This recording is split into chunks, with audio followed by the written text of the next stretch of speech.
Hello everyone. आज मैं आप सबके साथ एक बहुत ही कमाल की कहानी शेयर करना चाहती हूं। यह कहानी है सुमित्रा जी की, जो एक छोटे से गांव में रहती थीं।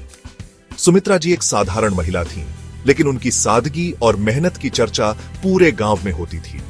उनका जीवन सादा था, लेकिन उसमें एक अलग ही खूबसूरती थी, उनका खाना बनाने का हुनर। गांव के ज्यादातर लोग किसान थे, जिनके पास ज्यादा रिसोर्सेज नहीं थे, लेकिन सुमित्रा जी ने इसे कभी प्रॉब्लम नहीं बनने दिया।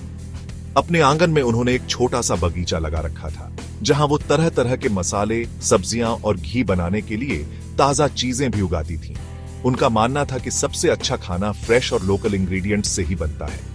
हर सुबह सुमित्रा जी लकड़ी और उपलों से जलने वाले अपने चूल्हे पर रोटियां बनाती और ताजा खाना पकाती।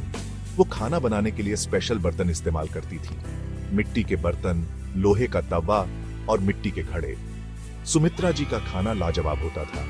वो अपने खाने में हमेशा देसी मसाले और ताजी चीजें डालती थी। उनकी दाल, रोटी और सब्जी पूरे गांव को बहुत पसंद थी। उनकी रोटियां बस सॉफ्ट ही नहीं होती थी, उनमें एक अलग ही स्वाद होता था, जो लोगों को अपनी ओर खींचता था। एक दिन कुछ व्यापारी दूर दूर से गांव में आए। वो लोकल फूड प्रोडक्ट्स का व्यापार करने आए थे। उन्होंने सुमित्रा जी के खाने के स्वाद के बारे में सुना था और जानना चाहते थे कि क्या यह सच है। सुमित्रा जी ने उन्हें अपने घर बुलाया और ताजी रोटियां, सब्जी, दाल और खीर बनाई। व्यापारियों को खाना बहुत पसंद आया और उन्होंने सुमित्रा जी से पूछा कि क्या वो उनके साथ मार्केट में अपना खाना बेचना चाहेंगी। सुमित्रा जी एक पल के लिए चुप रही। फिर उन्होंने सोचा कि अगर उनका खाना ज्यादा लोगों तक पहुंच सके तो ये बहुत अच्छा मौका होगा। सुमित्रा जी ने व्यापारियों का प्रपोजल एक्सेप्ट कर लिया और गांव में एक छोटी सी दुकान शुरू कर दी।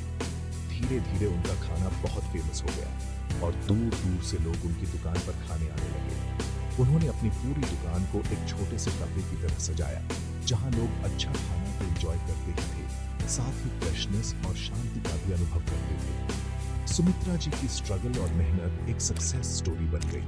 उनकी दुकान गांव की एक इम्पोर्टेंट जगह बन गई, जहां लोग सिर्फ खाने के लिए ही नहीं, बल्कि अपनी खुशियां और गम बांटने भी लगे। औरतों और बच्चों के लिए बनाई जाने वाली उनकी ताजी मिठाइयां भी बहुत फेमस हो गई। सुमित्रा जी की जिंदगी इस बात का सबूत है कि मेहनत और ईमानदारी से छोटे काम भी बनाए जाते हैं। वो अपनी जिंदगी में खुश थे, क्योंकि उन्होंने न सिर्फ अपनी पैर पेट नहीं बचाई, बल्कि अपने खाने के जरिए गांव वालों को भी एक साथ जोड़ा।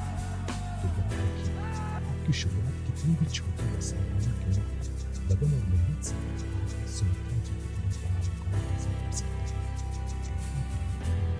और अगर आपको ये कहानी इंस्पायरिंग लगी तो लाइक, शेयर और सब्सक्राइब करना मत भूलिए।